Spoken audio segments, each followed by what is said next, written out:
dad made my phone for that people, but then my issue is when I went to Yes, like they said, personality.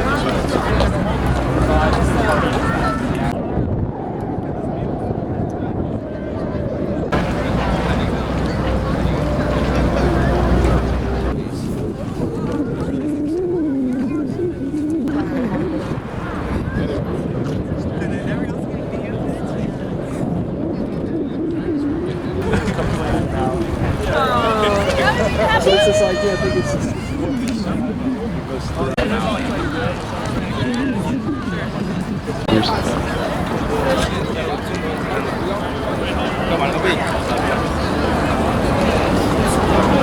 One minute. Look at this. This is our national flag. Our brand is flying to get the past.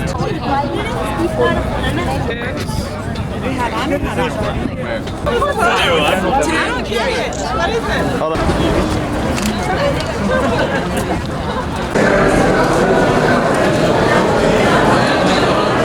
family in California than I do in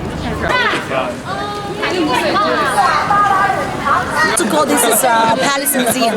But why it's called Forbidden City or called Forbidden City? Because in the feudal society, emperors had supreme power. So that was a forbidden place for all the people. And the purple was a symbol of the color of the North Star, which was believed to be the center of the cosmos. That's why it's called the Forbidden City. And this was the imperial residence for emperors of the Ming dynasties. And the largest construction of the Forbidden City started in 1806.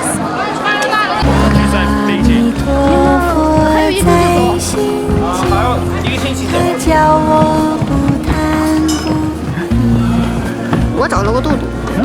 阿弥陀佛在心间，抛开红尘多杂念，不管路艰辛，也愿意去迈开大步游。 I was with you all up until the we were looking at the lion statues, and we were taking pictures of the one on the left, and I kind of wanted to get an isolated shot of just the other lion. I saw there weren't really any people standing around the other one, and so I walked over to the other one, and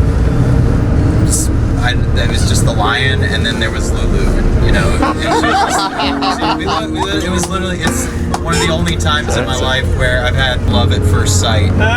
Just genuine. And then as she looked at me, I looked at her. We could stop looking at each other, immediately we hit it off, and it was a beautiful thing. And there was a language barrier, obviously, but we worked through that. I let her do most of the talking. We went many places. We saw many things. Sorry? Whose heart is broken? I know, I can speak for myself. I'm feeling separated. I can only trust in the metaphysical certainty that one day we will be reunited. And I look forward to that day, because that's the only way I'll be happy now. I'm John. I'm from Boulder, Colorado. I've always loved the landscape and the horizon. Yeah, it's hard to concentrate right now, sorry. Anyways, always throughout my life, I've tried to follow my passions, follow my heart, which is true, and I live that every minute that I can. I've discovered in the past year or more, past couple of years, some of you may know I have a younger brother. His name is Cordy. He's a filmmaker, and I actually would describe him as my soulmate. I believe that our relationship has grown to a point where we look at each other and we invest in each other's dreams, essentially. We talk every day for sometimes hours on end. It takes up a lot of time, but it's well worth it. He is truly, and in looking back, he is what matters most to me in a sense. I've maintained that life itself is a cross-section of an infinite journey that stems back to the beginning of time. In a sense, what that means is that we all descend from all the matter and energy that came before us. And to my brother, he represents the other branch up to now. Between the two of us, we're just at the very end of the tree. And so I look at him and I see in myself in him, and he in me, he sees himself. And so that's why we care deeply about each other's dreams. So those dreams include a lot of things, some of them wholly unrealistic, but we work towards them nonetheless. Personally, I've always been fascinated by technology and its potential to improve the lives of people all around the world. I went into renewable energy and clean tech right out of college. I felt like it just made so much sense to get into a field where people could work to improve the way we use energy.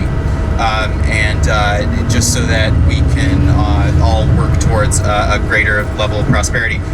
In fact, as of today, listening to the two gentlemen that we met with earlier today, it hit me in the middle of when the director was talking about his basically his proudest achievements, which he put up on the slide. He said, that China is number one in the wind growth metric, number one in various other things, hydropower, and it hit me right then that the reason why he might care so much about energy, and the reason why we all might care so much about energy and how it's used and how we study it, is that it is inextricably linked to prosperity and just happiness for so many people. Reflecting on your time with GSP, what has been your biggest challenge and your favorite? I'll tell you exactly what's been my biggest challenge. So when I got here week 0, and my section 1 teammates can attest to this, I spent, I really mentally prepped for coming to the GSB. I value this place deeply, and I love learning, and I just felt like anything I could do to learn would be great. I feel like I overstepped my boundaries, and in the beginning I actually took on, when we did the exercise where we made the big painting, I volunteered to be the section, manager or whatever, along with Lauren Tanner and Pablo Rossis, Diaz Rossis, and that was a really trying experience, and I feel like I really put my foot in my mouth a couple times, and it just overstepped the boundaries, and it was a huge deficit to make up, because I just got this sense from people, and we gave each other feedback, and I got a lot of really negative feedback, and which was fair, and it's welcome certainly, but just a lot of negative feedback saying, John, you're talking too much, which is a problem. I need to know when to sit on it, which that's been my biggest challenge, is knowing, just being an active listener, knowing when to withhold, and really just letting things gestate so that I can, when I contribute, it's maximizes value for everyone, because our time is precious. So that's absolutely been the biggest challenge so far.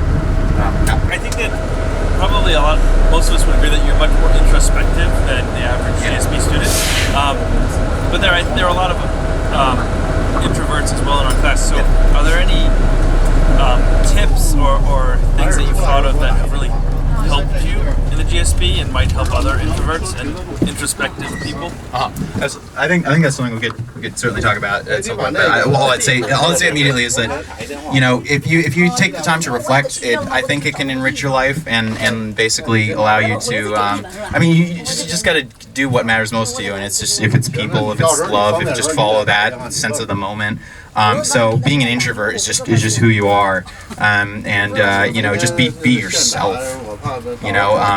If it's problem getting out there and interacting with people, it's the same advice I guess you'd get from anybody. It just says go do it, right?